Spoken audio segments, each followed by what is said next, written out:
একজন অফিসের কলিগ গাড়ি কেনার ডিসিশন নিল। বিয়ের পর থেকে তার ওয়াইফ তাকে বলতেছে এইবার বাচ্চা হলে একটা গাড়ি কিনতেই হবে। তারপর সে ভাবলো গাড়িটা এখনই কিনে ফেলি। তারপর থেকে রাতে ঘুমাতে গেলে তার মাথার মধ্যে এই গাড়ির চিন্তায় আসতে থাকে এবং সে কাজের ফাঁকে ফাঁকে ইউটিউবে গাড়ির বিভিন্ন রিভিউ দেখতে থাকে। তাকে সবাই বলতে থাকে তুই সিভিক কিনে ফেল, এই গাড়িটা সবার ড্রিম কার এবং এই গাড়িটা নিয়ে তুই যখন রাস্তায় বের হবি তখন তোর দিকে সবাই তাকিয়ে থাকবে। তারপর সে ডিসিশন নিল সে হোন্ডা সিভিক গাড়িটাই কিনবে। কিন্তু গাড়ি কিনতে গিয়ে সে যেদিন শোরুমে পা রাখলো তখনই তার পুরো প্ল্যানটাই চেঞ্জ হয়ে গেল। সেলসম্যান তাকে বসিয়ে একটা গাড়ি দেখাইলো যার নাম ছিল হোন্ডা ইনসাইট এবং তারপর থেকে এই বিষয়ে বুঝতে পারে মানুষ এই গাড়িটার নেশায় কেন এত বেশি আসক্ত হয়ে যায়। বাসায় ফিরেও তার এই গাড়িটার কথা মাথা থেকে যাইতেছিলই না। তারপর দিন তার ওয়াইফকে নিয়ে সে আবার শোরুমে গেল। তার ওয়াইফও এই গাড়িটার ফ্যান হয়ে গেল। তারপর তার ফ্রেন্ডদেরকে বলতে লাগলো ভাই সিভিক কিনতেছি না ইনসাইট কিনতেছি। তারপর তার ফ্রেন্ডরা বলতেছে কিরে ভাই তুই না বললি সিভিক কিনবি, এখন দেখি তুই ইনসাইট কিনতেছস। আসলে বাংলাদেশে এটা একটা কমন প্যাটার্ন হয়ে দাঁড়াইছে, সবাই হোন্ডা সিভিক কেনার স্বপ্ন নিয়ে ঘুরে। তারপর যখন একবার ইনসাইটে বসে পড়ে, বসার পর এই গাড়ির নেশা থেকে বের হওয়া তার জন্য কঠিন হয়ে যায়। এই নেশাটা কিন্তু এমনি এমনি হয় না। আপনার মনেও হয়তো প্রশ্ন আসতে পারে যে এই গাড়িটার মধ্যে এমন কি আছে যার জন্য সবাই এই গাড়িটার নেশায় এত বেশি আসক্ত হয়ে যায়। আর যদি আপনি ইনসাইট কেনার চিন্তা ভাবনা করেন তাহলে আপনি এই ভিডিওটা অবশ্যই দেখবেন, কারণ এই ভিডিওটা দেখলে আপনার অনেক বেশি উপকার হবে। কিন্তু সব থেকে মজার ব্যাপার হচ্ছে সে এই গাড়িটার প্রেমে পড়ছিল এইটার ডিজাইন দেখে না, এইটার স্পোর্টিয়ার লুকস দেখেও না। এইটার রিজনটা এত বেশি আনএক্সপেক্টেড যেটা কেউ গাড়ি শোরুমে না গেলে বুঝতে পারবে না এবং এইটার ডিটেলস সম্পর্কে না জানলে বুঝতে পারবে না। তো এই জন্য এই রিজনটা বুঝতে হলে আগে এই গাড়িটার ব্যাকগ্রাউন্ড সম্পর্কে অবশ্যই জানা দরকার। হোন্ডা ইনসাইটটা কিন্তু মূলত হচ্ছে হোন্ডার যে হাইব্রিড টেকনোলজি সেটাকে শোকেস করার জন্য তৈরি করা হয়েছিল এবং বাংলাদেশে যে হোন্ডা ইনসাইটটা পপুলার সেটা কিন্তু হোন্ডা সিভিকের চেয়ে একটু বড় এবং হোন্ডা অ্যাকর্ড যে আছে সেটা থেকে একটু ছোট প্রিমিয়াম একটা সেডান বলা যেতে পারে। এবং এই গাড়িটার কিন্তু তিনটা প্যাকেজে আসে, একটা হচ্ছে এলএক্স, ইএক্স এবং লাস্টে যেটা সেটা হচ্ছে ইএক্স ব্ল্যাক স্টাইল। এলএক্সটা হচ্ছে এন্ট্রি লেভেলের একটা প্যাকেজ এবং ইএক্স প্যাকেজে আপনি পাবেন হচ্ছে 70 ইঞ্চি অ্যালয় হুইল। এর সাথে সাথে এটার যে সিটটা সেগুলো লেদারে আসবে এবং ড্রাইভার যে সিটটা সেটা পাওয়ার থাকবে এবং রেয়ার সাইডে একটা স্পয়লারও লাগানো থাকবে। তাহলে মেইন কোয়েশ্চেন হচ্ছে ছেলেটা এমন কি দেখছিল যার কারণে সে হোন্ডা সিভিকের মতো গাড়িকেও সে ভুলে গেছিল। এইটার আনসার কিন্তু একটা জিনিসের মধ্যে লুকায় নাই, এইটার আনসার কয়েকটা ছোট ছোট জিনিসের মধ্যে লুকিয়ে আছে। আর এইটার সিক্রেটের একটা ক্লু পাওয়া যাবে এই গাড়িটার এক্সটেরিয়ার পার্টে। সামনে থেকে দেখলে যে কেউ এই গাড়িটার প্রেমে পড়ে যাবে, কারণ হচ্ছে বাংলাদেশে যতগুলা জাপানিজ প্রিমিয়াম সেডান আছে তাদের থেকে সব থেকে বেস্ট লুকিং সেডান বলা যায় এটাকে। এই গাড়িটার ফ্রন্টের গ্রিলের মধ্যে মাঝখানে কিন্তু হোন্ডার যে এমব্লেম লোগোটা সেটা কিন্তু ক্রোম ফিনিশে দেওয়া আছে এবং এইটার যে গ্রিলটা সেটা কিন্তু ব্ল্যাক কালারের প্লাস্টিক দ্বারা তৈরি, কিন্তু এইটার মধ্যে কিন্তু ক্রোমের যে বারগুলা দেওয়া আছে সেইগুলা কিন্তু 5টা লেয়ারে ডিভাইড করা আছে, যার কারণে এই গাড়িটার যে লুকসটা সেটা অন্যান্য গাড়ির থেকে অনেক বেশি প্রিমিয়াম হয়ে যায়। এই গাড়িটার যে হেডলাইটের ডিজাইনটা সেটা কিন্তু বাংলাদেশের অন্যান্য যে গাড়িগুলো আছে সেগুলোর সঙ্গে কিন্তু মিলবে না, কারণ এটা খুবই ইউনিক। এটার যে ডিআরএলটা সেটা হচ্ছে এলইডি এবং এটার যে হেডলাইটটা সেটা হচ্ছে ক্রিস্টাল ক্লিয়ার হোয়াইট এলইডি। এর সাথে সাথে এই গাড়িটার মধ্যে উপরে যে ক্রোম বারটা দেওয়া আছে এইটা কিন্তু এই গাড়িটাকে আরও বেশি প্রিমিয়াম করে তোলে। এই গাড়িটার সামনে কিন্তু পার্কিং সেন্সর লাগানো আছে যেটা কিন্তু সিভিকের মধ্যে নেই এবং এর সাথে সাথে এইটার যে ফগ লাইটটা সেটা কিন্তু 5টা সেগমেন্টে ডিভাইড করা, যেটা কিন্তু এই গাড়িটাকে আরও বেশি ইউনিক করে তোলে। এই গাড়িটার যে বোনারটা আছে সেটাই কিন্তু বলা হয় পপ আপ হুড বোনার। কারণ কি, কারণ হচ্ছে এই গাড়িটার মধ্যে যখন অন্যান্য গাড়ি অ্যাক্সিডেন্ট করবে তখন এই বোনারটা যাতে বোঝকে উপরের দিকে উঠে যায়, যার কারণে কি হয় গ্লাসে হিট করে না। এর সাথে সাথে এই গাড়িটার যে ওয়াইন্ডশিল্ডটা আছে সেটা কিন্তু হাফ টিন করা এবং এই গাড়িটার মধ্যে কিন্তু ইউভি প্রোটেকশনটাও আছে এবং এর সাথে সাথে এটার মধ্যে কিন্তু অটো ওয়াইপার লাগানো আছে যেটা কিন্তু রেইন ডিটেকশন সিস্টেম সহ আসে। তো এই গাড়িটার যে গ্রাউন্ড ক্লিয়ারেন্স, তো এই গ্রাউন্ড ক্লিয়ারেন্সটা কিন্তু 5.8 ইঞ্চি, যেটা কিন্তু এলিয়ন প্রিমিয়ার চেয়ে একটু নিচু, প্রায় প্রিয়াসের সমান। কিন্তু এই গাড়িটা যদি কেউ একটু খেয়াল করে চালায় তাহলে কিন্তু কোনো প্রবলেম হবে না চালাতে গেলে। কিন্তু ভালো লুকসের গাড়ি তো মার্কেটে অনেক আছে, রাস্তায় নামার পর এই গাড়িটা কি প্রিমিয়াম ফিল ধরে রাখতে পারবে কিনা এইটাই হচ্ছে আসল প্রশ্ন। কারণ গাড়ির আসল চরিত্রই বোঝা যায় হচ্ছে এইটা যখন রাস্তা দিয়ে চলে। তো ইনসাইডের এলএক্স প্যাকেজে সাধারণত 60 ইঞ্চি অ্যালয় হুইল থাকে, যেটা টায়ার সাইজ হচ্ছে 215, 55 আর 60, এবং এটার যে ইএক্স প্যাকেজ সেখানে কিন্তু 70 ইঞ্চি অ্যালয় হুইল থাকে। গাড়িটার সামনে পিছনে 4টা চাকার মধ্যে কিন্তু হাইড্রোলিক ডিস্ক ব্রেক লাগানো আছে, এবং এটার যে টায়ারটা সেটা স্পোর্টিয়ার না হলেও এটা কিন্তু কমফোর্টের জন্য অনেক বেশি পারফেক্ট। তবে একটা জিনিস মনে রাখতে হবে, সেটা হচ্ছে এই গাড়িটা কিন্তু পিওর স্পোর্টস কার না, কারণ এটার যে টায়ার সেটআপ সেটা কিন্তু পারফরমেন্সের চেয়ে কমফোর্টের দিকে বেশি ফোকাস করা হয়েছে। কিন্তু একটা গাড়ি রাস্তায় ভালো চললেই কিন্তু সেই গাড়িটা পারফেক্ট হয়ে যায় না, রেগুলার ইউজ করলে কিন্তু আরেকটা জিনিস মাথায় আসে, সেটা হচ্ছে ফ্যামিলির লাগেজ ক্যারি করার জন্য এই গাড়িটার মধ্যে পারফেক্ট জায়গা আছে কিনা এবং এই গাড়িটা কি প্র্যাকটিক্যাল কিনা। তো চলেন সেটা নিয়ে কথা বলি। বাইরে থেকে দেখলে ট্রাঙ্কটা অনেক চাপা মনে হয়, কিন্তু এইটার ভিতরে কিন্তু জায়গা অনেক বেশি। এটার মধ্যে অনায়াসে 3 থেকে 4টা লাগেজ কিন্তু অনায়াসে ক্যারি করা যাবে। এই গাড়িটার মধ্যে কিন্তু স্পেয়ার টায়ার থাকে না, কিন্তু এইটার মধ্যে কিন্তু টায়ার রিপেয়ার কিটগুলো দেওয়া থাকে। এখন পর্যন্ত এই হুন্ডা ইনসাইডটাকে কিন্তু একটা প্র্যাকটিক্যাল চয়েস বলে মনে হইতেছে, কিন্তু বায়ারের মনে কিন্তু তখনও একটা প্রশ্ন রয়ে যায়, সেটা হচ্ছে এই গাড়িটা দেখতে ভালো, কমফোর্টেবল, কিন্তু প্র্যাকটিক্যালিটি এবং পারফরমেন্সের দিক থেকে কি এই গাড়িটার উপর আসলেই ভরসা করা যায় কিনা। এই গাড়িটার পারফরমেন্স বুঝতে হলে কিন্তু এই গাড়িটার ইঞ্জিন সম্পর্কে জানতে হবে। এই গাড়িটার যে ইঞ্জিনটা ইউজ করা হয়েছে সেটা কিন্তু 1.5 লিটার 4 সিলিন্ডার একটা ইঞ্জিন, সেটা কিন্তু সাথে কিন্তু ইলেকট্রিক মোটর আছে। ইঞ্জিন এবং ইলেকট্রিক মোটর মিলে যে আউটপুটটা দেয় সেটা হচ্ছে 151 হর্স পাওয়ার, এবং এটার যে টর্কটা সেটা কিন্তু ডেলিভারি হচ্ছে 197 নিউটন মিটার টর্ক। এই গাড়িটার যে হাইব্রিড টেকনোলজি, সেই হাইব্রিড টেকনোলজির জন্য যে ব্যাটারিটা আছে সেই ব্যাটারিটা কিন্তু লিথিয়াম আয়নের ব্যাটারি ইউজ করা হয়েছে, এবং এই ব্যাটারিটা কিন্তু প্যাসেঞ্জার যে সিটটা আছে সেই সিটের নিচে থাকে, এবং এই ব্যাটারির লাইফ স্প্যান হচ্ছে 10 থেকে 12 বছর।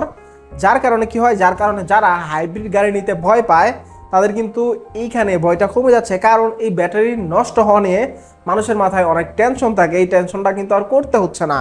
এই গাড়িটার যে ফুয়েল ট্যাঙ্ক ক্যাপাসিটি সেটা কিন্তু 40 লিটার, এবং এটার যে মাইলেজ পাওয়া যায় সেটা কিন্তু সিটিতে কিন্তু 15 থেকে 20 কিলোমিটার পার লিটার পাওয়া যায়, এবং হাইওয়েতে কিন্তু এটা থেকে 20 থেকে 25 কিলোমিটার পার লিটারও পাওয়া যায়। এখন আপনি হয়তো ভাবতেছেন এই গাড়িটার তো সব কিছুই ভালো, তাহলে এই গাড়িটা কিনলে অনেক বেশি খরচ করতে হবে, কিন্তু এই জায়গায় কিন্তু হোন্ডা ইনসাইড গেমটাকে চেঞ্জ করে দেয়। কারণ এই গাড়িটা শুধু আপনার টাইমটাকেই সেভ করবে না, এই গাড়িটা কিনলে প্রতি মাসে আপনার হাজার হাজার টাকা বেঁচে যাবে। তো কিভাবে এই গাড়িটা প্রতি মাসে আপনাকে হাজার হাজার টাকা সেভ করে দিতে পারে, সেটার জন্য চলেন আমরা একটা রিয়েল ক্যালকুলেশন করি।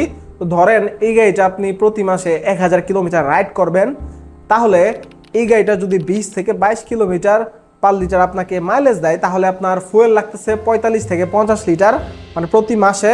এবং আমরা যদি ফুয়েলের কস্ট যদি আমরা 135 টাকা পার লিটার ধরি, তাহলে কিন্তু আপনার টোটাল কস্ট আসছে 6000 থেকে 6800 টাকার মতো।